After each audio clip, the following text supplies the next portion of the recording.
අවුරුදු 16කට පස්සේ අප්‍රේල් මාසයේ 19 වෙනිදා ඉඳන් 27 වෙනිදා දක්වා දින 10ක් මහනුවර දළදා මාලිගාවේදී දළදා ප්‍රදර්ශනයක් පැවැත්වෙනවා. දළදා ප්‍රදර්ශනයක් කියලා කියන්නේ සිංහල බෞද්ධයන්ගේ ඓතිහාසික, සංස්කෘතික, ආගමික මංගල්‍යයක්. ඉතින් ප්‍රදර්ශනය ආරම්භ වීමටත් දවස් කිහිපයකට පෙර ආතුව ඉඳන් ඊටාම දුර බැහැර ප්‍රදේශවල ඉඳන් මිනිස්සු ඇවිල්ලා පෝලිං වල ඉඳලා නිරල්දා වහන්සේ දැකලා වැඳ පුදාගෙන ඒ සතුට ඇති කරගන්න ඒ සන්තුෂ්ටිය එහෙමත් නැත්නම් මේ ආගමික ආස්වාදය ඒ භක්තිය ඇති කරගන්න සැදී පැහැදී ඉන්න බව අපිට පේනවා. ඒ මහා මංගල්‍ය වෙනුවෙන් විශ්වවංශීලා වැඩ කරන සියලුම රජ නිලධාරීන්ට ඒ වගේම දළදා මාලිගාවේ කාර්ය මණ්ඩලයට ඒ වගේම විවිධ ස්වේච්ඡා සංවිධාන වලට ඒ වගේම ආරක්ෂක අංශවල සමාජිකයන්ට අපි ස්තුති පූර්වක වෙනවා. අපි පින් අනුමෝදන් කරනවා මේ මහාකාරයට දායකත්වය ලබා දීම සම්බන්ධයෙන්. ඒ වගේම අපි ආරාධනා කරනවා ගම් නියම් ගම් පුරා විසිරී පැතිරී ඉන්න අපේ ආදරණීය සහෘද ජනතාවට උදී ජනයාට මේ දළදා ප්‍රදර්ශනය නරඹන්නට පැමිණෙන්න සාදු සිතින් පින් අනුමෝදන් කරගන්න මේ දළදා ප්‍රදර්ශනයට සහභාගී වෙමින්. ඒ ආගමික සංසිද්ධිය ආගමික සන්තුෂ්ටිය එසේ තියෙද්දී මේ හා සම්බන්ධව බැඳී පවතින දේශපාලනය ගැන යමක් කතා කරන්නයි යම් පුරෝකථනයක් ඔබත් එක්ක සාකච්ඡාවට බඳුන් කරන්නයි අපි මේ සූදානම් වෙන්නේ. ඔබ දන්නවා දළදා වහන්සේ කියලා කියන්නේ සිංහල බෞද්ධ ඓතිහාසික රාජ්‍යයේ රාජ්‍යත්වයේ සංකේතය හැටියට පැවතුණු දෙයක්. නිරංජන විජේරත්න හිටපු දියවඩන නිලමේතුමාට අනුව සාමාන්‍යයෙන් දළදා මහජන ප්‍රදර්ශනයක් පැවැත්වීමේදී දළදාව මහජනයාට ප්‍රදර්ශනය කිරීමේදී ක්‍රමවේදය වෙන්නේ මහානායක ස්වාමින් වහන්සේලා විසින් රජෙන් ඉල්ලීමක් කරනවා මේ සුදුසු කාලයක් දළදා ප්‍රදර්ශනයක් සඳහා යනුව දළදා ප්‍රදර්ශනයක් කිරීම සඳහා කටයුතු සූදානම් කරලා දෙන්න කියලා. නමුත් මෙවර දළදා ප්‍රදර්ශනය පැවැත්වෙන්නේ පහුගිය මාර්තු මාසයේ 2 වෙනිදා අභිනව ජනාධිපති අනුර කුමාර දිසානායක මහත්මයා මහානායකවරුන්ගෙන් කරපු ඉල්ලීමක ප්‍රතිඵලයක් හැටියට. දිගින් දිගටම ආගම, ජාතිය, ජාතික ආගමික හරපද්ධතිය, ජාතිය ආගම සමග දේශපාලන තියෙන සම්බන්ධතාවය බැහැර කරපු දේශපාලන කණ්ඩායමක නායකයෙක් හැටියට අනුර කුමාර දිසානායක මහත්මයා එයි මේ හිටිවනම දළදා ප්‍රදර්ශනයක් සඳහා මහානායක හිමිවරුන්ගෙන් අවසර පැතුවේ.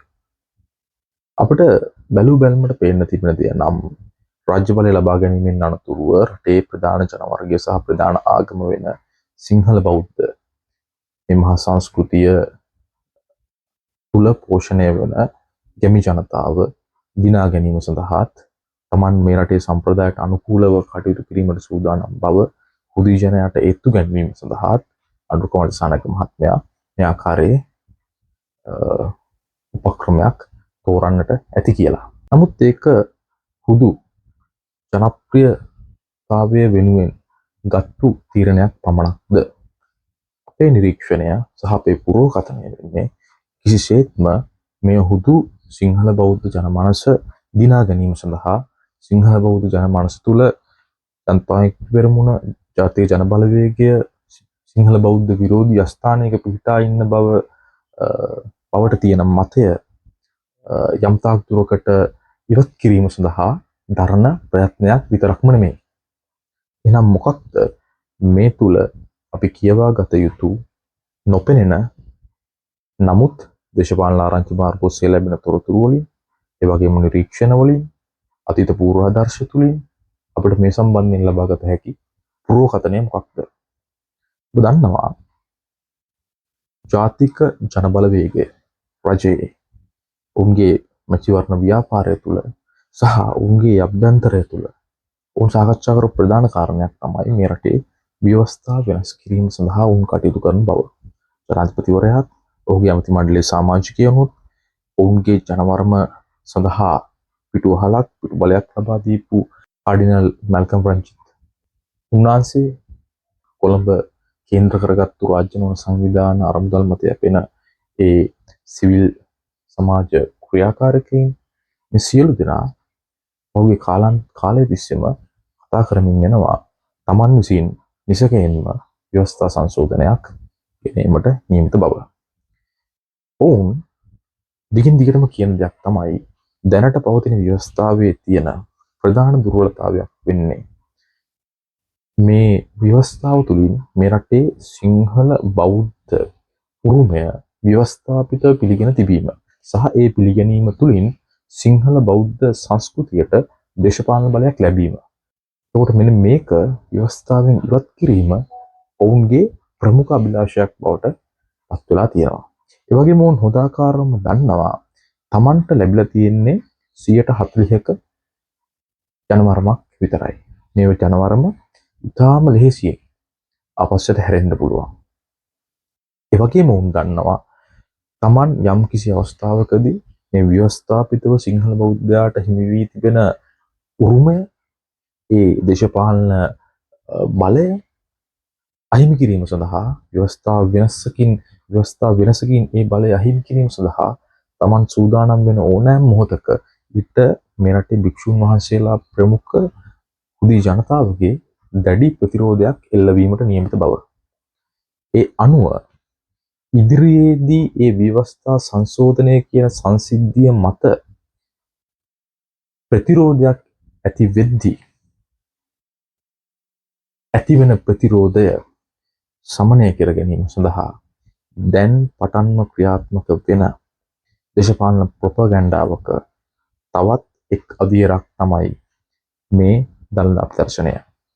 ඒක තමයි අපේ පුරෝකථනය. සටන එළඹුණායින් පස්සේ සටනට සූදානම් වුණොත් අපිට හැමතිස්සෙම ඉන්න වෙන්නේ පියවරක් පිටපසින්. අපි සතුරාගේ හැසිරීම නිරීක්ෂණය කරමින් ඔවුන් ඊළඟට ගන්නා පියවර පිළිබඳව පුරෝකථනය කරමින් අපි ඊට පෙර සූදානමක් වෙලා අපි ඉදිරියට අඩියක් තිබ්බොත් පමණයි අපිට මේ ඝට්ටනය තුළ යම්කිසි ජයග්‍රහණයක් ලබා ගන්නට හැකි වෙන්නේ. මෙතනදී අපි තේරුම් ගන්න ඕන ප්‍රධාන කාරණයක් තමයි ඔවුන් මේ ආකාරයේ ව්‍යවස්ථා වෙනසක් තුලින් ඉටු කිරීමට ළඟා කර ගැනීමට බලාපොරොත්තු වෙන අභිලාෂය. කියන්නේ මේ රටේ සිංහල බෞද්ධ උරුමය ව්‍යවස්ථාපිත පවතින සිංහල බෞද්ධ උරුමය ඉවත් කර ගැනීම තුළින් මේ රට වර්තමානයේ මුහුණ දෙමින් සිටින ප්‍රශ්න වලට පිළිතුරක් ලැබෙනවා කියන ඔවුන්ගේ තර්කය මූලික වශයෙන්ම වැරදි. ඒ වැරදි වෙන්නේ කොහොමද? ඒ වගේම ඒ ව්‍යවස්ථා වෙනස සිදු කරොත් මීට වඩා අයහපත් තැනක රට ගමන් කරන්නේ කොහොමද කියන එක වෙනම කතිකාවතක්. ඒ කතිකාවත මේ වන විටත් ආරම්භ කරලා තියෙනවා අපේ යුතුයකම මාසික සංග්‍රහව හරහා. එක කතා කරන්නට ඒ ඔවුන්ගේ මතයට ප්‍රතිතර්ක ඉදිරිපත් කරන්නට මම මේක අවස්ථාවක් කරගන්නේ නැහැ. දෙවනුව ඔවුන් මේ වැරදි මතය මත එල්බ ඉඳන් ඔවුන් උත්සාහ කරනවා කෙසේ හෝ ජනමනස හසුරුවමින් තමන්ගේ ඉලක්කය ළඟා කර ගැනීම. එසේනම් වැරදි ස්ථානයක පිහිටා ඔවුන් මේ දිනා ගන්නට උත්සාහ කරන ඉලක්කය සුද්ධ ඉලක්කයක් නෙමෙයි, පිරිසිදු ඉලක්කයක් නෙමෙයි. එසේනම් මේ ඉලක්කය පරාජය කිරීමේ වගකීම අපි සතුව තියෙනවා. ඒ නිසා වෙනුයි අපි මේ ආකාර පුරෝකථන තුලින් අපි ඉදිරියට ගත යුතු පියවර කුමක්ද කියලා සාකච්ඡා කළ යුතු වන්නේ. ඔබ හොඳට බලන්න මේ මාලිමාවේ මන්ත්‍රී මණ්ඩලය තුලත් මාලිමාව වෙනුවෙන් පෙනී සිටින ඒ ඔවුන්ගේ හිතවත් කවය තුලත් ඉන්න බොහෝ දෙනාගේ පසුගිය ක්‍රියාකාරකම්.